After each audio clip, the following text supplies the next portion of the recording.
Even if you dress that kid in an expensive uniform, he'll still smell like the gutter. The principal whispered this as he begrudgingly accepted the boy, Henry, into Crestview Academy.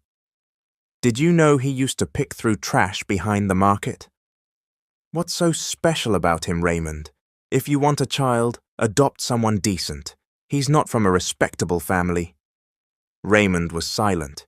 He couldn't explain why, but every time he looked at the boy, something in his chest tightened. Until one night, he met the boy's mother, their former housekeeper, the woman he once loved. Her face was worn and broken, which meant the boy was his. "Hello, it's Mr. Hope again. Stay with me and I promise you will be delighted, thrilled, and inspired by this amazing story. Enjoy." On a hot afternoon in the parking lot of the Fulton Street Public Market in Brooklyn, a skinny, grimy, barefoot boy sat beside the dumpsters. He carefully examined leftovers in plastic containers, clearly used to that kind of work.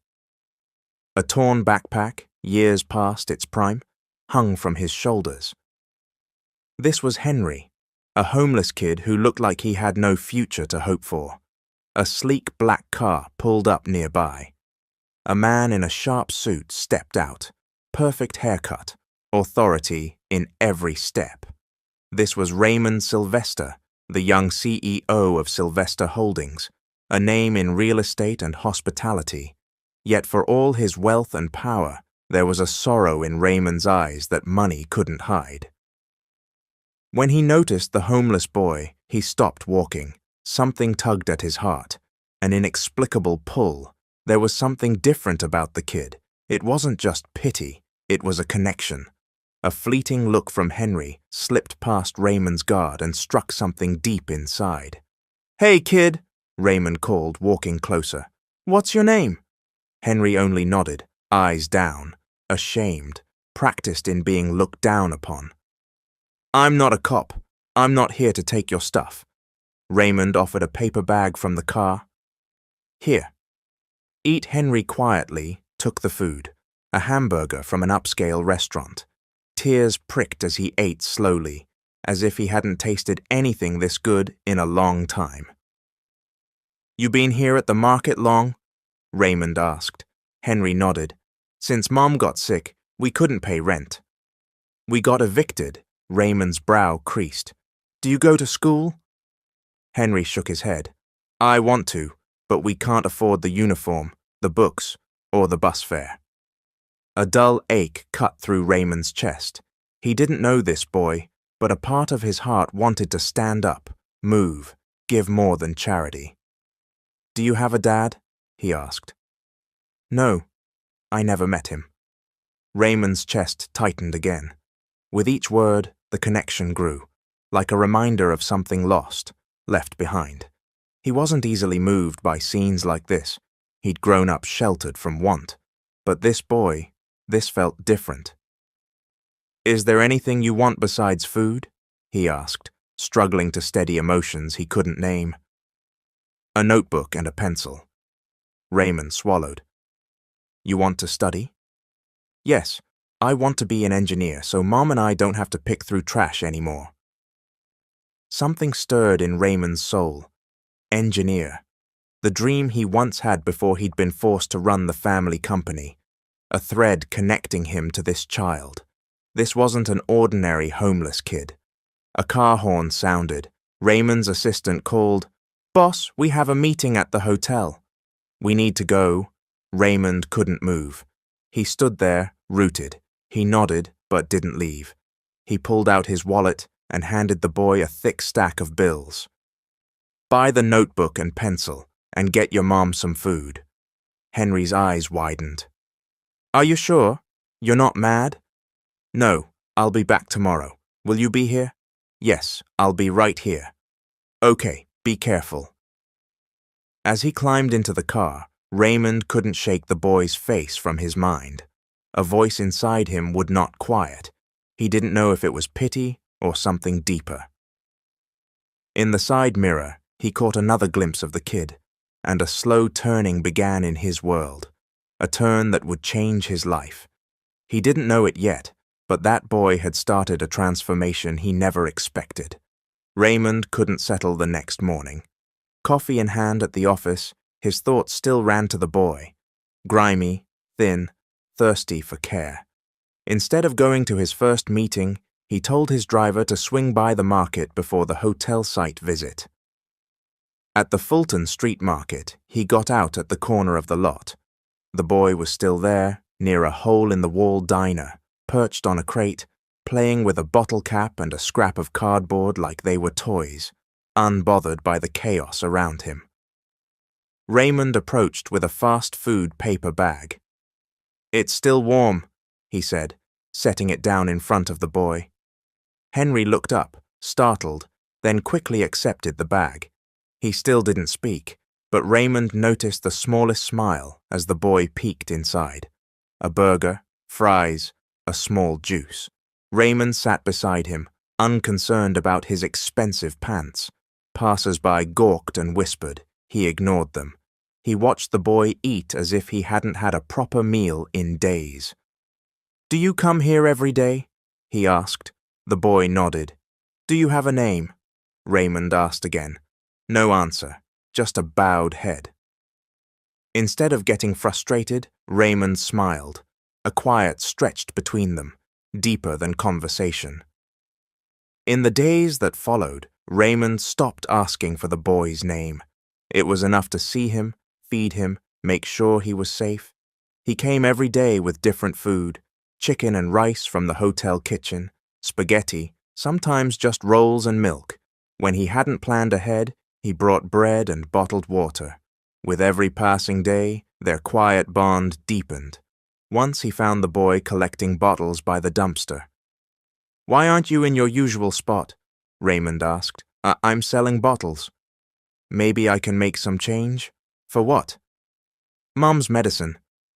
Raymond went still. He didn't know the boy's whole story, but he felt the weight the child carried, burdens too heavy for someone so young. He handed over the soup and bread he'd brought. "Sit. Eat first." The boy hesitated, then obeyed. They sat on the curb outside the diner, watching buses rumble by. That night, Raymond still couldn't sleep. No sign of the boy. A churn of worry. Next morning, he went early. No boy. He walked the stalls, asked vendors if they'd seen the kid who sat on the crate. Heads shook. "Maybe he left," one woman said, "or his mom took him somewhere." He went again the following day. Still nothing. On the third day, despite a packed schedule, he couldn't help himself. "Pull over at the market," he told his driver. "Boss, looks like he's not here," the driver said after circling. "Stay with the car," Raymond replied. "I'm walking." He avoided the diner, slipped down an alley behind the bus depot, past stacks of boxes and a reeking drainage canal. It was dark there. The air smelt of spoiled meat and rotting vegetables. He didn't care. Then he heard it, a faint, whispered sob. "Hello?"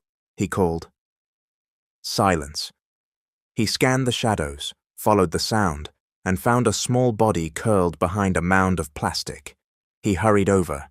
It was the boy, hunched over, arms wrapped around his stomach, shaking, lips cracked, skin pale. "Kid!"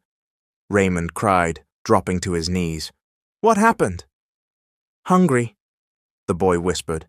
3 days. No food." Raymond's hands trembled as he pulled a bottle of water and an energy bar from his bag. He helped the boy sip, dabbed his forehead with a handkerchief. "Slowly," he murmured. "I'm here now." "You're okay," the boy cried, soundless, exhausted tears. His knees quivered, his breathing was shallow. The car was far. Raymond took the boy's small hand. "What's your name?" Silence, averted eyes, embarrassment. After a moment, "Henry." Raymond froze. The name struck his chest like a hammer. Henry, a name he hadn't heard in a long time. Not just any name, but a memory he'd tried to bury. The name of a time he'd loved, a time he'd dreamed.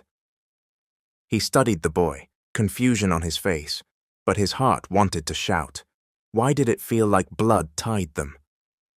Cradling Henry's thin, trembling body, Raymond made his way back through the alley toward the car. Each step carried fear, not from danger but from feelings he couldn't explain. Every homeless kid in New York had a story, but Henry's felt different. A voice in Raymond's chest kept whispering, "This is not just pity." At the car, he spoke quickly to the driver. "The nearest clinic." "Step on it." "Yes, sir." On the way, Henry leaned against Raymond's chest, clutching the water bottle. He watched Raymond, sadness mixed with awe in his eyes. Despite hunger and fatigue, he didn't complain. Quiet, patient, deep-eyed, but a flame of life burned behind them. They were admitted immediately. A single call from Raymond to the receptionist, and a doctor appeared. "Please examine him," Raymond said. "He's starving. Says he hasn't eaten in 3 days. Vitals, weight, observation." "Low-grade fever," the doctor said. "Underweight for his age, but nothing permanent. He needs regular meals, vitamins, and rest. If he has access to stable housing and consistent nutrition, he'll recover faster." Housing? Raymond's mind clicked. He had more than enough empty rooms in his penthouse. After the checkup, he took Henry to a nearby diner. Hot soup, rice, a fried fish fillet. The boy barely stopped to breathe between bites, as if pouring days of hunger into every mouthful. Raymond watched with a quiet, growing smile. Despite everything, he felt joy, not just for helping, but because being near this boy made some broken part of him feel whole. Afterward, he brought Henry to a department store. He called a staffer to help pick clothes. "Any brands?" "Comfort first," Raymond said. "Doesn't have to be fancy. Just make sure he's warm." They chose shirts, jeans, socks, shoes, underwear. Raymond even had an ID lanyard printed with Henry's name, even though he had no ID yet. Henry stared at himself in the mirror, stunned by the new clothes. "Is this real?" he asked, eyes wide. "Of course." "It's for you," Raymond said. "Why are you so kind to me?" Henry asked, serious, clutching the bag. Raymond hesitated. He looked at the boy and finally shook his head. "I don't know. Honestly, I haven't felt this in a long time." From the store, Raymond took Henry to the registrar's office of a public school. Raymond was well known in the community. They were let in quickly. "When can he start?" Raymond asked. "If he has a birth certificate on file, we can schedule next week," the staffer said. "We'll need a guardian to sign." Raymond looked at Henry. "Do you have documents?" Henry shook his head. "My mom has them." "We'll take care of it," Raymond said. Outside, he handed Henry an envelope. "This is for your enrollment and your mom's medicine. Don't hand this to anyone you don't trust, okay?" Henry's eyes went round. "That's a lot." "Use it well.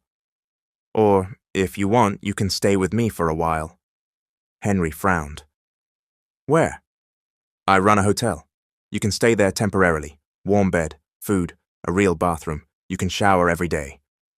The boy was quiet, uncertainty in his eyes, but exhaustion, hunger, and cold were stronger. After a moment, he nodded. "Okay." At the Grand Sylvester Hotel, Raymond placed Henry in a guest room near his private suite. The staff bathed him in warm water, fed him again. By night, Raymond found Henry asleep, hugging a new pillow, breathing slow and peaceful at last. Raymond watched from the doorway, a question simmering. Why do I feel tied to this boy, beyond charity? That night, sitting at the edge of his bed, he asked himself why this didn't feel like help. It felt like answering a debt to the past.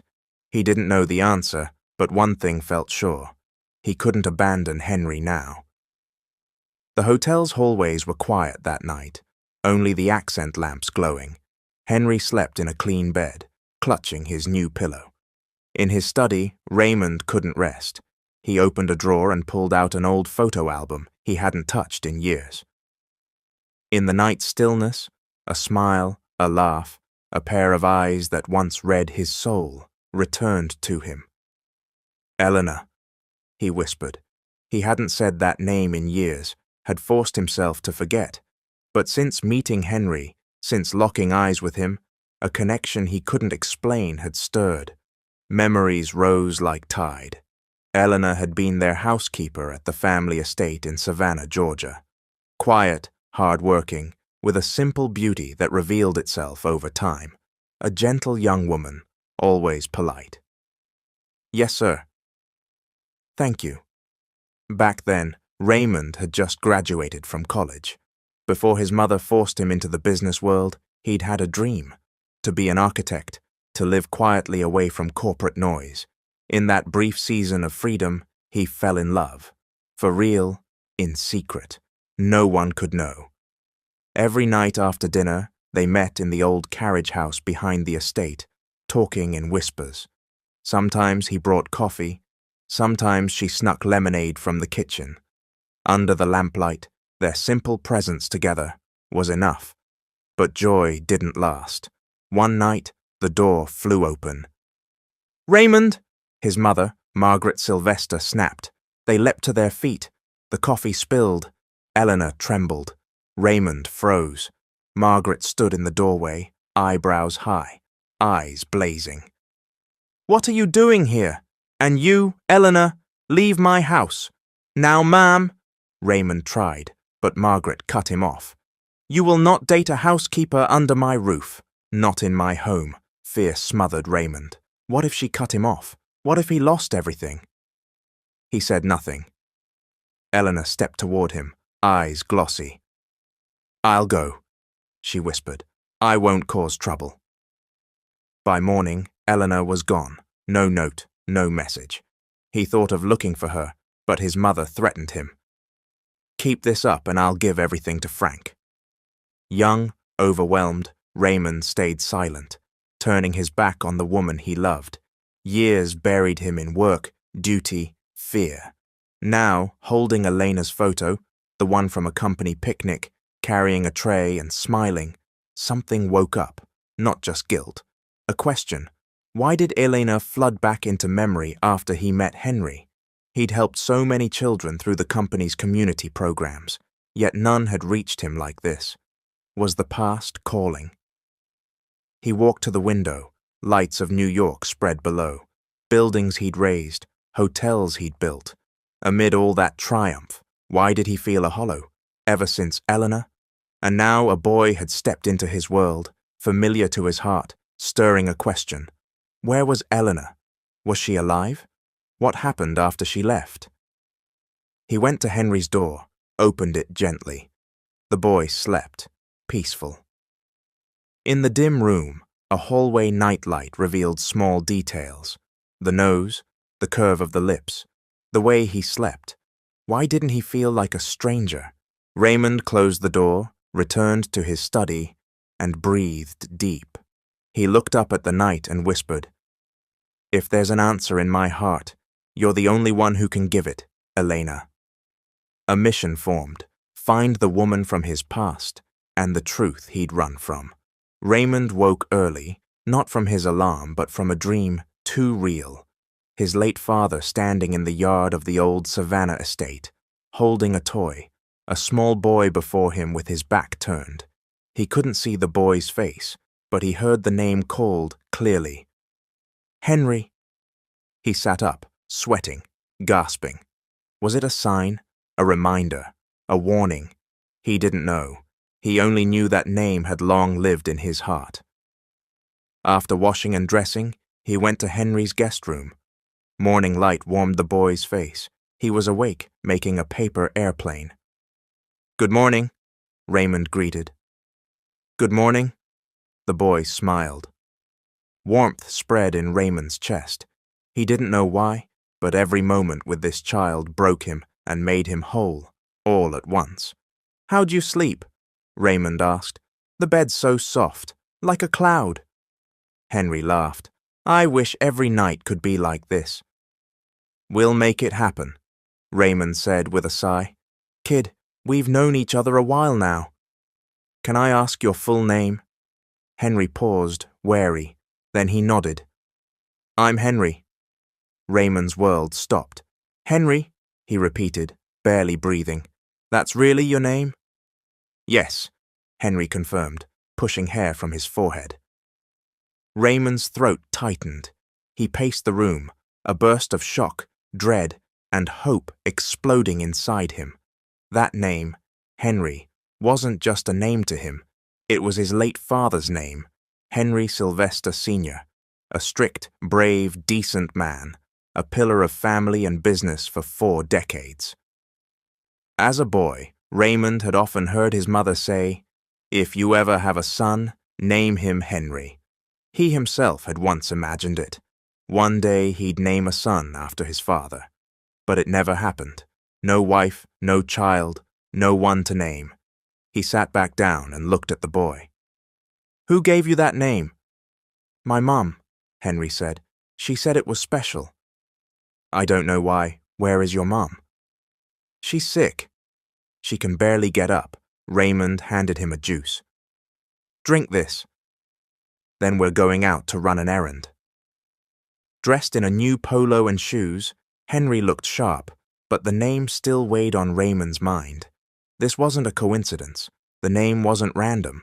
It was soaked in emotion and mystery. They headed to a bookstore for school supplies. While Henry picked a dinosaur notebook, Raymond stood to the side, studying the boy's hair, his thin frame, his gestures, and slowly, the features of someone he'd known seemed to form. Eleanor. Back at the hotel, while Henry napped on the lounge sofa, Raymond returned to his office, opened his laptop, and began a search. Eleanor, Brooklyn, housekeeper, former Savannah resident. He dug through county records, social worker reports, old staff lists from the estate. He didn't know where to start, but one thing was clear. He needed to know why the boy's name was Henry. Most of all, he needed to find Eleanor. He wouldn't be at peace until he knew the truth. He stepped back into the lounge and looked at the sleeping boy. The question returned. Why is my connection to this child so deep? Is he my son? Raymond's heart felt light as he watched Henry happily scribbling in his new notebook in the hotel lounge. Clean t-shirt, denim shorts, brand new flip-flops, ordinary things to most, treasure to Henry. Yet beneath the ease, Raymond knew he couldn't keep the boy hidden at the hotel. There were questions, eyes, and, most of all, Henry had a mother waiting for him. He knelt by Henry. We're taking you home. I want to meet your mum. Sadness flickered over Henry's face. Do I have to go? She's worried, Raymond said gently. Henry nodded, slid his notebook into the small backpack they'd bought, and followed him. During the drive back to the market district, Raymond couldn't sit still. What kind of place did Henry live in? Where was his mother? What was their true connection? They turned into an alley off the market. Henry pointed to a ramshackle shack patched with tin and scrap wood. That's us, he said. A neighborly older woman opened the door. His mum's inside, Henry whispered. She's weak. Henry slipped in. Raymond waited outside. Minutes later, Henry returned, a weight in his eyes. Mr. Raymond, thank you for everything. I don't know how to repay you, but I'm okay here. Mom's okay. I'll handle it. Raymond couldn't speak. The weight on his chest pressed hard. He wasn't ready to let go, but he knew he had to bring Henry home to his mother. I'll be back tomorrow, he said. Okay, the boy answered, forcing a smile. At the hotel, Raymond was quiet. Surrounded by staff and investors, he was nowhere with them. He was only with Henry in his mind. Next morning, he rushed back to the alley. The door was shut, no one around. He asked a corner vendor, Have you seen the boy, Henry? Just earlier, walking alone toward the bus stop, she said. Carrying a plastic bag, looked like trash. Raymond jumped into the car and headed toward the stop. There, Under sun and exhaust, he spotted Henry, sweaty, aimless, clutching a thin plastic bag. Raymond leapt out. "Henry!" he called. The boy turned, eyes widening, and ran. "Mister." "Raymond!" Raymond dropped to one knee and hugged him in the middle of the sidewalk. "Why did you leave home?" "I've been looking for you. Mum fainted again. No money. I was trying to find bottles and cans, but there's nothing left in the bins." Raymond looked at the empty bag in Henry's hand, at the exhaustion and fear on his face. He gripped the boy's shoulders. "No more picking through trash. I'll help. And your mom? I'll help her too. I'm not leaving you." They returned to the shack. Henry's mother, Eleanor, had stirred awake, but was still weak. Raymond gave the two privacy, but seeing Henry scrape desperation again hardened his resolve. He would not abandon them. The next day, he brought Henry to the hotel office, fed him breakfast at the cafe, and told him he had nothing to worry about. But behind the smiles, Raymond knew he needed to learn more about Eleanor's condition. "She's in the hospital," Henry said, fiddling with his straw. "Our neighbor took her to the public hospital last week when she collapsed." Raymond went still. "No relatives with her?" "No, just me.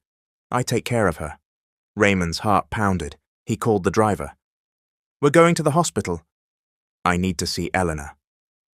"Eleanor is the mum's name?" the driver asked, startled. "Yes," Raymond replied. He was quiet on the drive, anxiety prickling, more than worry, a fear that fate had orchestrated this collision.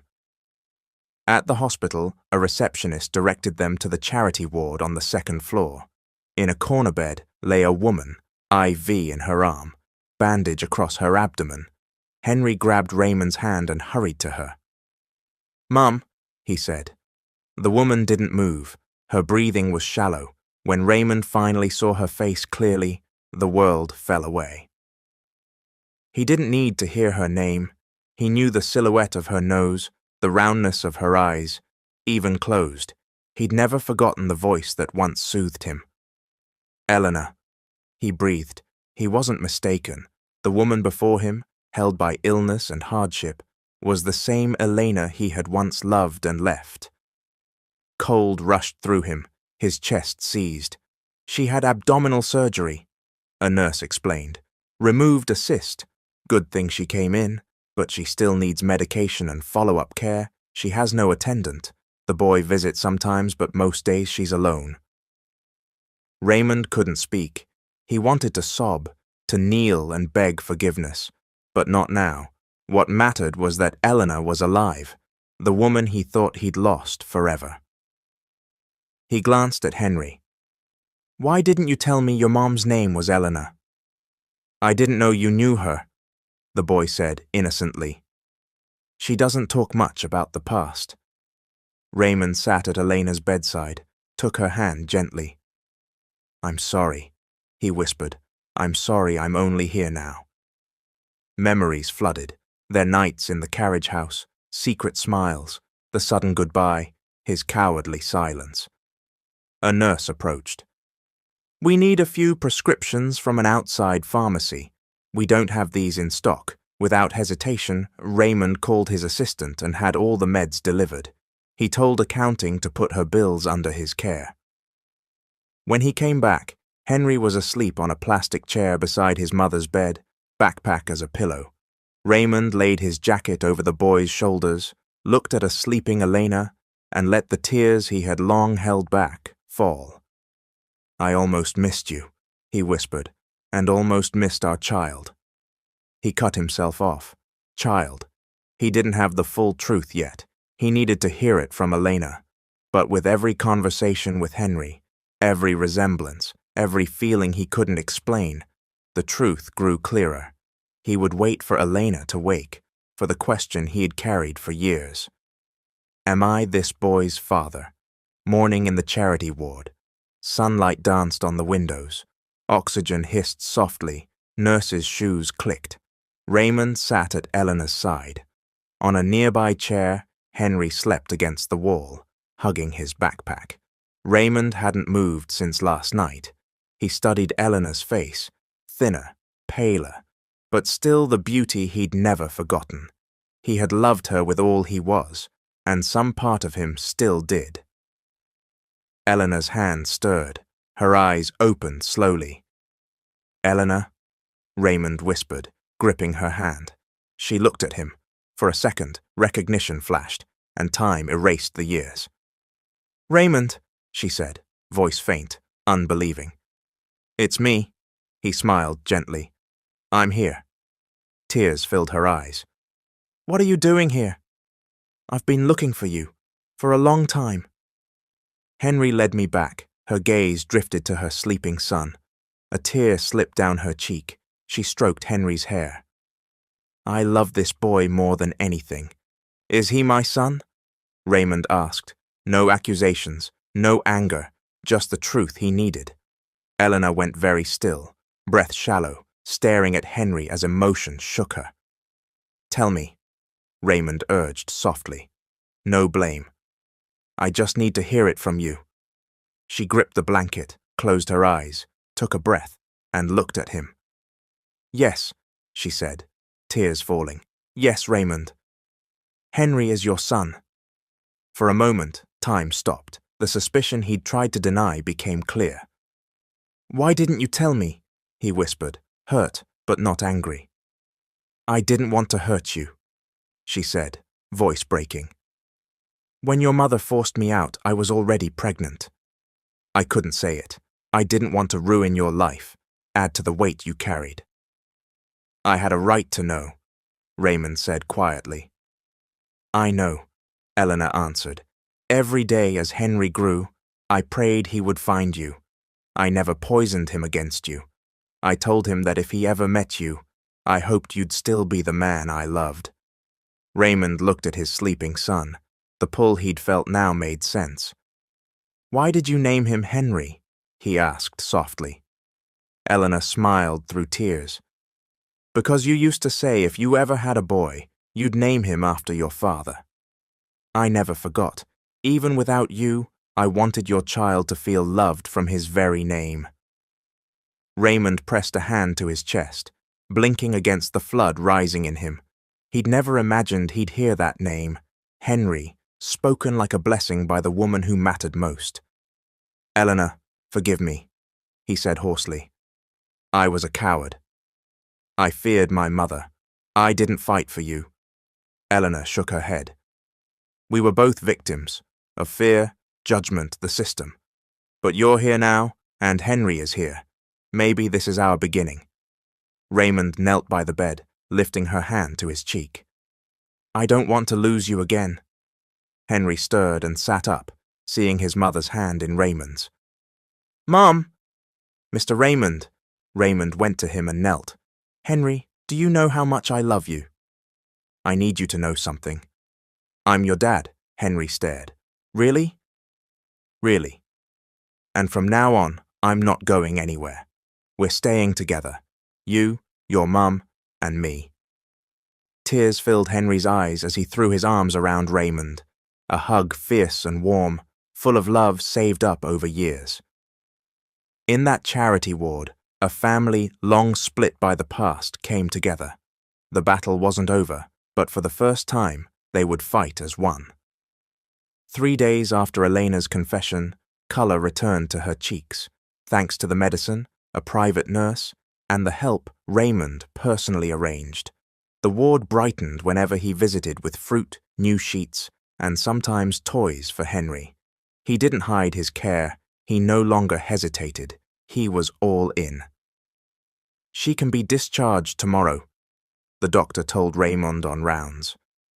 "Rest at home will be important, somewhere better than here." "I'll take care of it," Raymond said. When Elena left the hospital, she didn't ride a city bus. She stepped into Raymond's black SUV, followed by a van with the nurse and supplies. Outside the hospital, patients and visitors stared at the VIP send-off for Elena and Henry. In the car, Elena stared out the window, unsure if she was dreaming. From the back seat, Henry chattered. "Mum, Did you see my room at the hotel? It has its own air conditioning." Eleanor smiled, then looked at Raymond behind the wheel. "Raymond," she murmured, "are you sure about this?" He glanced at her, then back to the road. "Eleanor, I've regretted leaving you for years. Now that I've found you, I won't lose you again. I can fix what Mom and the company expect from me, but I can't be whole without you." Tears rose in Elena's eyes, not of weakness but of emotion formed by years of love, worry, and time. They pulled into a quiet, gated community, up to a modern white house with a wide lawn, one of Raymond's personal homes, always kept, seldom used, peaceful, far from city noise. "Here?" Eleanor asked, stepping out slowly. "Here," Raymond said. "If home feels too soon, call it a haven. But in my heart, this is home for you two." Inside, everything was spotless. A room was set up for Eleanor, hospital bed, side table for meds, TV, soft pillows. Henry sprinted down the hall, holding a new ball. "Dad, Raymond! I have my own bathroom." Eleanor looked at Raymond. "Have you asked him if he wants you as his father?" "I didn't need to," Raymond said softly. "I can feel it. And if he wants, I'll give him my name." Eleanor nodded, eyes wet. "I don't know what I did to deserve this. I thought we'd die under a tarp somewhere, and here I am." Raymond took her hand. "I'm the one who failed you. You were brave. You raised our son. Now it's my turn." Henry ran back in and hugged them both. "I'm happy because now we're whole." Eleanor bowed her head, hugging her son. Raymond closed his eyes, holding back tears. For the first time in years, a quiet peace settled in his heart. Days passed. Elena grew stronger, walking in the garden, sipping tea on the balcony, watching cartoons with Henry. Raymond, though busy with board meetings and running the company, came home every night. They ate together, talked, and each evening the once broken family grew sturdier. But amid the new beginning, one question hovered. How long could he keep this from his mother, Margaret? One evening at dinner, Eleanor serving stew, Henry joking, Eleanor settling into this rare calm. Raymond smiled, but worry weighed him down. Since bringing Eleanor and Henry home, he hadn't told Margaret. No messages, no letters, not from embarrassment or fear, but because he knew her acceptance would be hard. To her, everything was about name, reputation, dignity, and Eleanor, the housekeeper she had once thrown out, belonged to none of it. She hadn't visited in weeks, but Raymond knew his mother never slept without knowing his movements. He was right. That same week, on the veranda of the family estate in Savannah, Margaret met with a private investigator. "Are you sure?" she asked, sliding on reading glasses. "Yes, ma'am," he said, handing over a brown envelope. "It's all documented. Mr. Raymond is staying at a private villa in San Rafael with a woman and a child." "What are their names?" Margaret asked. "Eleanor," the investigator said, "the same housekeeper you dismissed years ago, and the boy." Henry. Margaret's breath caught. She went rigid at the name. Henry. Why that name? No legal records named a father, but interviews suggested the boy's resemblance to Raymond was hard to miss. Margaret was quiet, an old anger rekindling, not just at Elena, but at the possibility she had tried to squash, that the romance she cut off bore fruit. That night, she couldn't sleep. She touched a framed photo of herself, her late husband, and little Raymond. "I refused this once," she muttered, "and now it returns to challenge me." Meanwhile, in San Rafael, Raymond was oblivious. Each day with Eleanor and Henry felt like the simple, whole family life he'd always wanted. Eleanor walked the garden. Henry started homeschooling with a patient tutor. Raymond was calm, but he knew it wouldn't last. One afternoon, while giving Eleanor her vitamins on the balcony, he noticed a dark sedan stop at a distance. Tinted windows, not one of his staff. A driver handed a note to the guard and left. Raymond read it. His hands went cold. "Raymond, I know. We need to talk." "Mum," he looked up at the sky. He wasn't surprised, but the speed of his mother's discovery was deflating. The secret he had protected had been exposed sooner than he'd hoped. He didn't tell Eleanor right away. He watched them, Henry sketching at the table, Eleanor tending potted herbs, and a memory returned. His mother's shout in the carriage house, Eleanor's tears, his own silence. He wasn't the same Raymond now, but Margaret was still Margaret. He stared at the sunset. He couldn't hide this anymore. She would come. They had to be ready. The sun beat hot over San Rafael, but the heat inside the house soared when an unexpected visitor arrived. Margaret Sylvester. 3 black cars stopped at the gate. Doors opened in a staccato of footsteps. An army arriving. Margaret stepped inside in a pearl-white dress, pearl earrings, sunglasses she didn't remove. Raymond met her at the stairs, coffee forgotten. Her voice cut the calm. "Raymond, why aren't you answering my calls? And what's this I hear? That you're living here with—" She scanned the room. A trashy woman and a child. Raymond bit his lip. Eleanor stepped out from the kitchen, carrying a tray of juice for Henry playing in the backyard.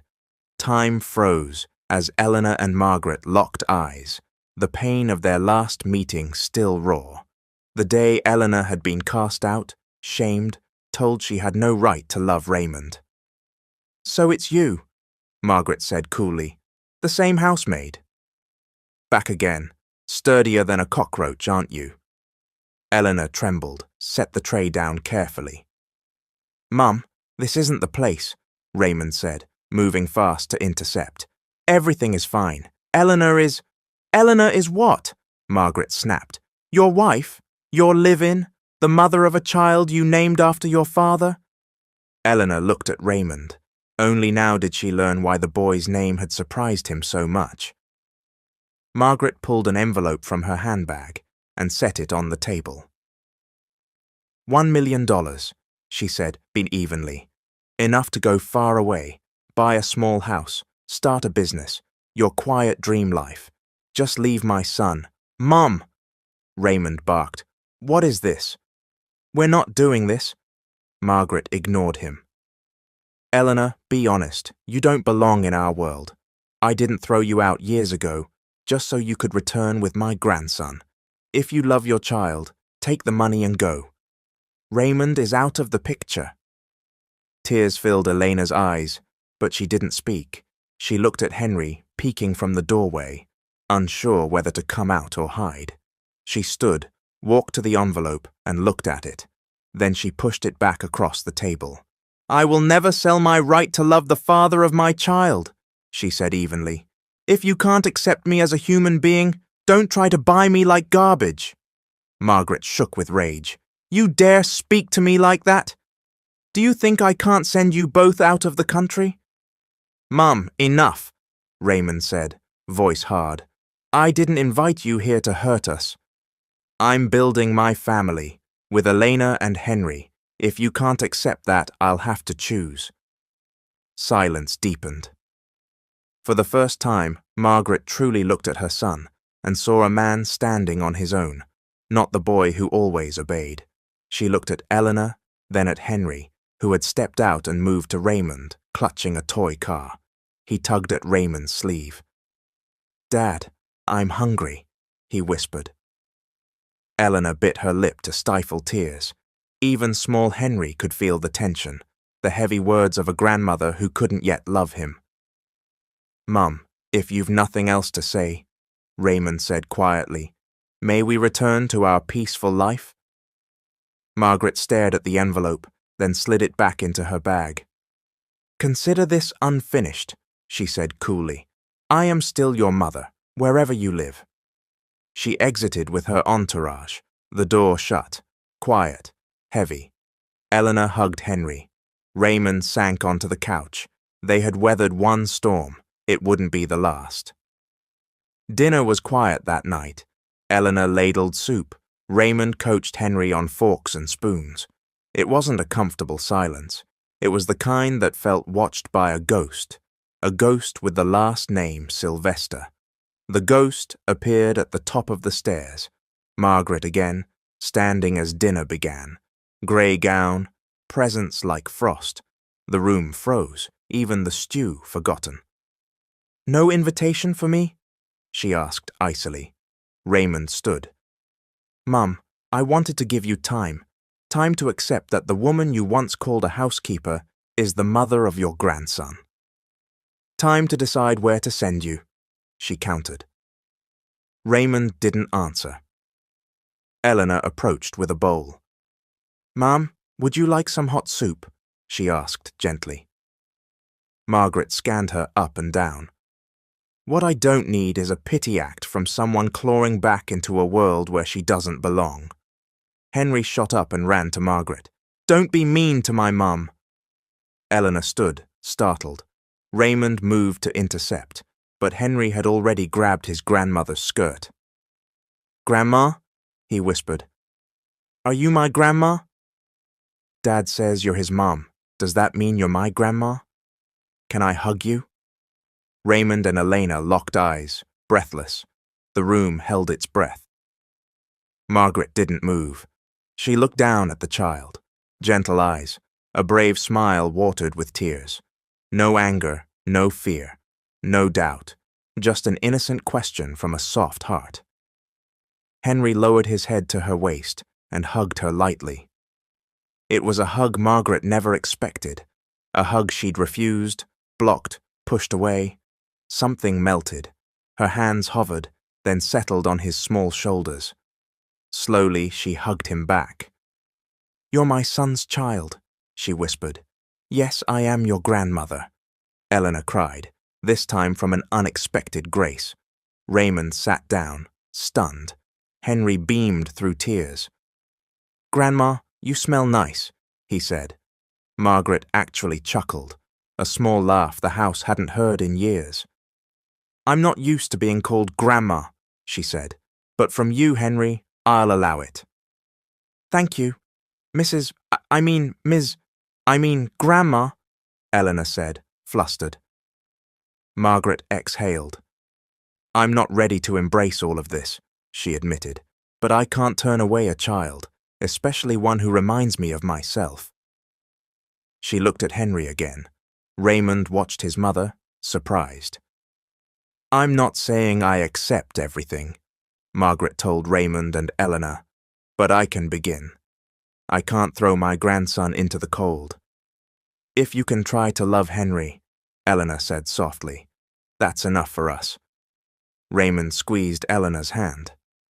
"We're not a perfect family, Mom, but I won't let the past repeat. This time, we face it together, with you, if you want." Margaret stepped closer, eyes on Elena. "I'm not ready to call you family," she said, "but I won't stop you from loving my son." Elena nodded.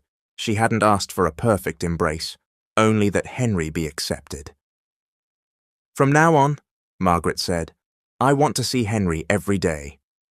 And I'll enroll him in the best school. He will never walk a market or beg again." "Grandma!"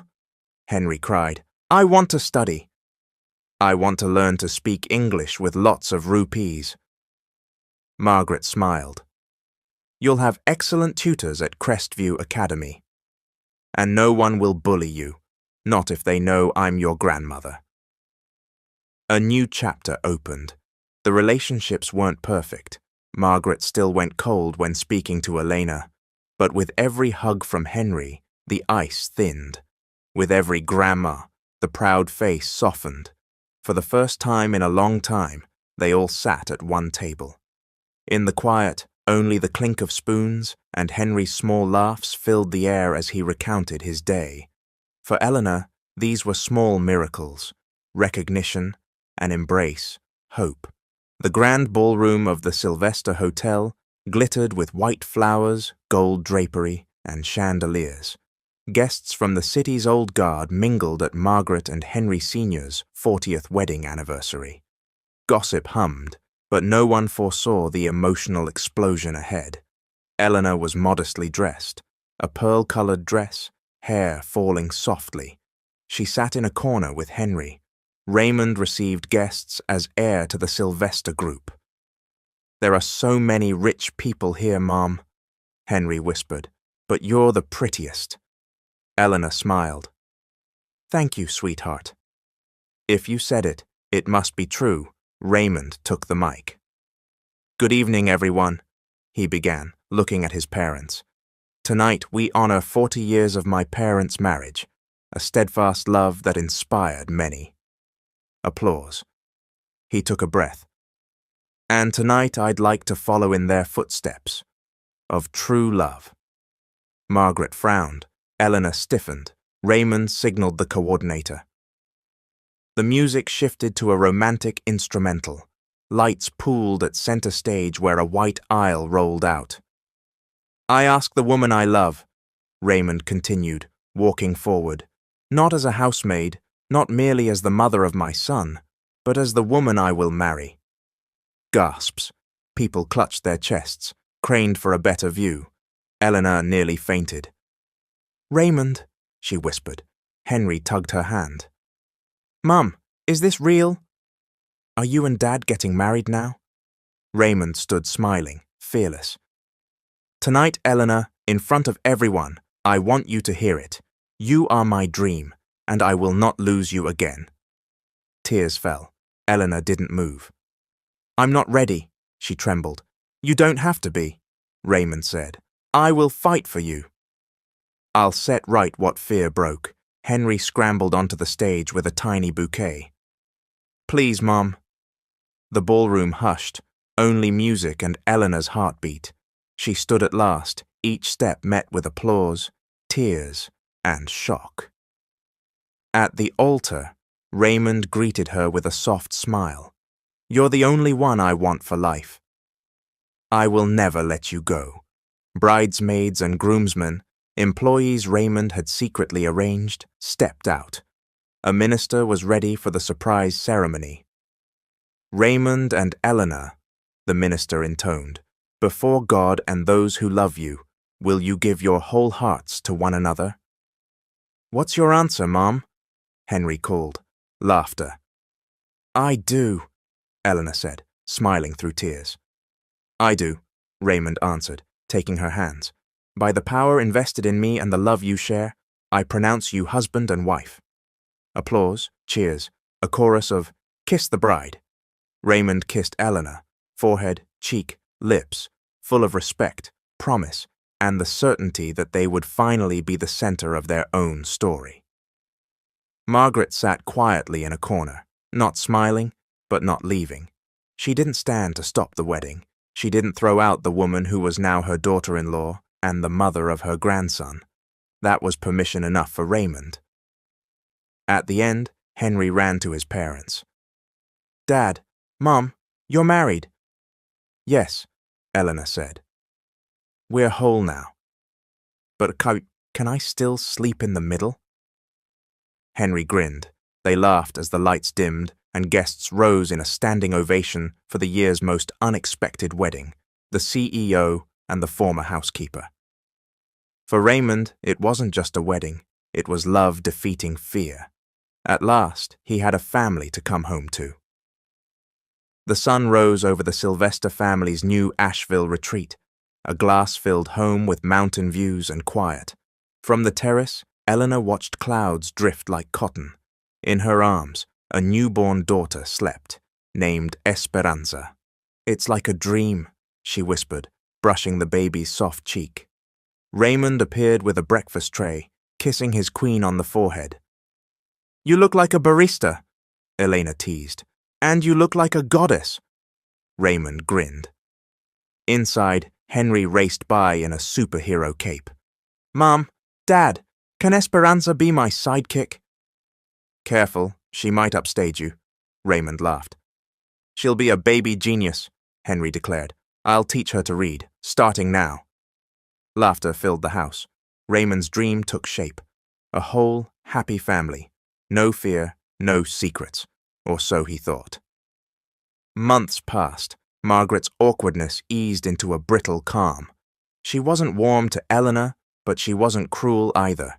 She visited often, watching the children play. "Grandma, come play with us," Henry would cry. "I don't know how," she'd say. "That's okay. I'll teach you." He tugged her along. She pretended to resist, but Henry's laughter softened something inside. In her room one night, Margaret studied an old photograph, herself, a young Raymond and Elena in the background at a company event. "I shouldn't have judged her so quickly," she murmured, but still couldn't speak the whole truth, that Elena had once saved her life. In Raymond and Elena's home, new traditions formed: Saturday pancakes with Dad and Henry, Sunday family garden day with Elena, nightly prayers together, hands linked in the kids' room. "Mum, Dad, when can Esperanza sleep in my room?" Henry asked. "When you stop falling out of bed," Eleanor teased. Despite the peace, Raymond still wondered why his mother couldn't accept Eleanor fully, but since they weren't fighting anymore, he let it be. One evening, while Elena rested, Margaret sat beside her in the quiet living room, night breeze drifting through the open window. "Thank you," Margaret said, voice low and stiff. Eleanor looked up. "For what?" "For giving my son a home I never gave him."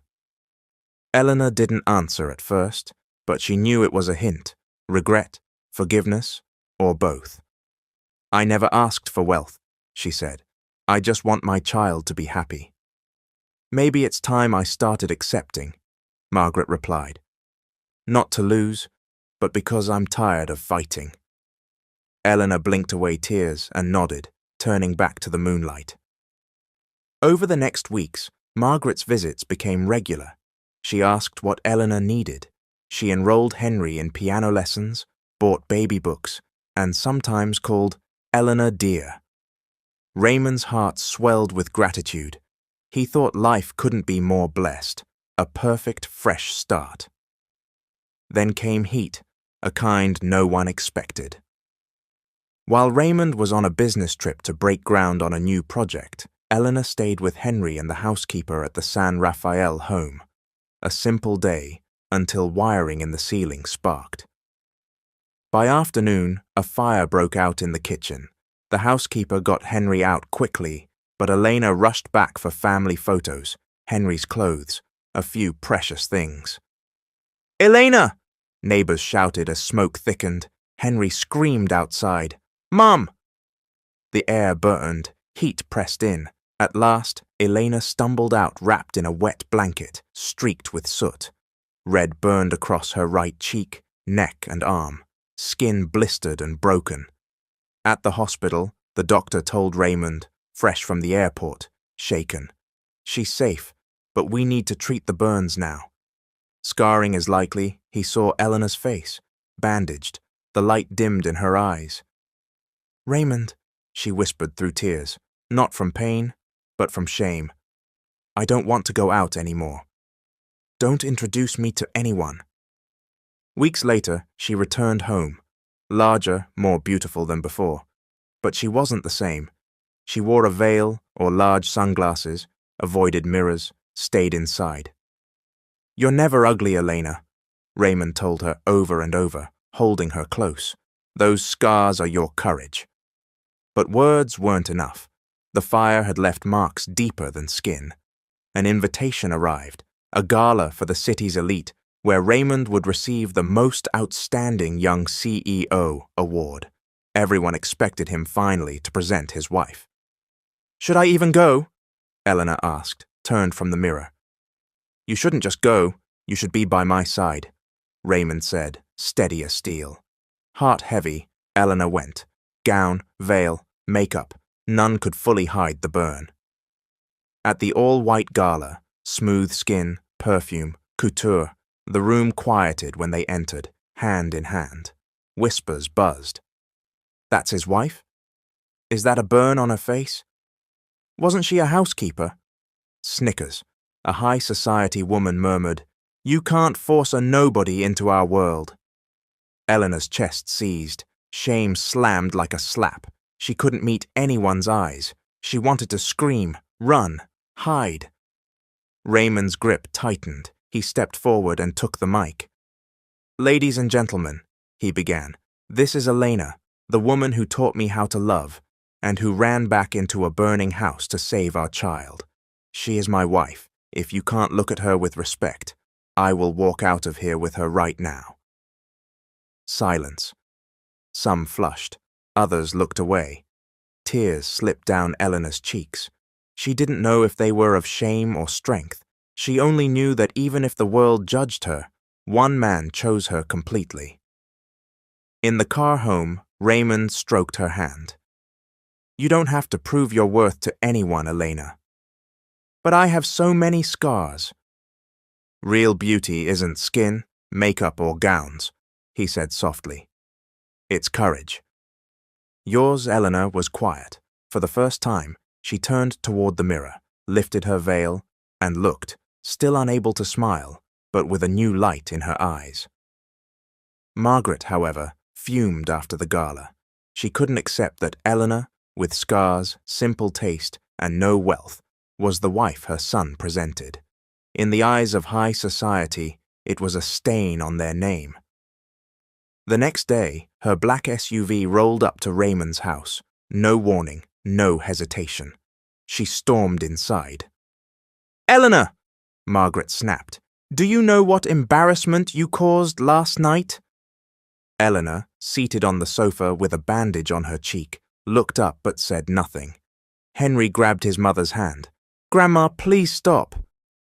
"I'm not talking to you," Margaret shot back. She turned on Elena. "You're the reason they laughed at us. You were burned, and still, you walked in front of everyone, without thinking about how you looked. A housekeeper forcing herself into my son's life." The door opened. Raymond, just back from the office, froze at the scene. "Mom, leave Elena alone." "That's enough." "It isn't," Margaret said sharply. "She should go back where she belongs." Eleanor was silent, lips pressed tight. Raymond noticed a small box on the table, a box he'd been looking for. Eleanor opened it and handed Margaret a letter and medical record. "What's this?" Margaret asked. "Read it," Eleanor said. Margaret's eyes scanned, then widened. "Donor, segment of intestine. Eleanor, Sylvester." The color drained from her face. "You were my donor." "No. Impossible." Eleanor nodded. "Years ago, I was your housekeeper then. I'm the young woman who donated a segment of intestine when doctors said there was no hope without a match. I signed the waiver so you could live. I gave whatever I could." Memories crashed over Margaret, the frightened but resolute young woman in the hospital, signing papers to save her life. "You lied," Margaret whispered. "You didn't say who you were." "I thought you were just a volunteer." "I didn't lie," Eleanor said softly. "I just didn't tell the whole truth. I knew that no matter what I did, I'd still be just a housekeeper to you." Raymond knelt by his mother. "She's the reason you're alive. And she's the woman you forced out of my life." The room fell silent. Henry stood behind his mother, a little defender. Tears overflowed from Margaret's eyes. Shock, shame, and deep regret. "Eleanor, if only I had known. If only," Margaret whispered. "I forgave you long ago," Eleanor said quietly. "I never expected our paths to cross again." "I didn't plan this. This isn't chance," Raymond said. "It's choice. Mine. If you're angry at Elena, be angry at me too. I was the one who chose fear over love." Margaret turned to Henry, resting her hands gently on his shoulders. "Forgive me, grandson," she said softly. "If my heart was hard, let me learn to love again." Henry hugged her, tears bright. The scene grew heavier with crying, but lighter in every chest. Eleanor stepped to Margaret and took her hand. "I'm not asking for your love, just a chance to show the kind of family we can be." Margaret nodded. No words were enough, but tears, Embraces and truth filled the space that words could not. The once lively Sylvester home fell into an uneasy quiet. Raymond, once a force of nature, moved like a ghost. He sat on the edge of his bed, pale, hollow-eyed, barely eating. He stared out the window as if the silence might answer. Downstairs, Eleanor wiped away tears as she sorted letters from the company, asset freezes, board reviews, emergency meeting invites that Raymond refused. "He's not himself," she told Margaret, while measuring out medicine for the baby. "Since the flagship project fell apart, it's like he can't breathe." "Don't judge him, dear," Margaret said, worry etched on her face. "Every man hits a valley that breaks his confidence. Raymond isn't easily beaten, but the days painted another picture. He didn't shave. He skipped meals." A simple question from Henry drew a long silence. "Dad, do you not want us anymore?" Henry asked once, tears slipping. Eleanor hugged Henry. "Don't think that," she said. "He loves us. He's just hurting and lost." Then came the worst news. The Sylvester Group was formally removed from bidding on a multi-billion government contract, Raymond's key plan to recover. Delays, late investments, internal issues, gone. The board called emergency meetings. Raymond refused. "I can't face them," he told Elena. "How do I stand as CEO when I can't even save my own project?" Eleanor knelt before him, taking his hands. "It's not a project we need saved, Raymond. It's you." He turned away, buried his face in a pillow, and wept. Through it all, Eleanor and Henry stayed steady, keeping the home together with no promise of tomorrow. One night, while Raymond slept, Eleanor joined Margaret on the veranda. "I don't know how much longer he can stay like this," Eleanor whispered. "The man I loved, full of dreams, looks like he's lost his purpose. When Raymond was a boy, he once spiked a terrifying fever," Margaret said, after a pause. "I wrapped him in cold towels and cried all night.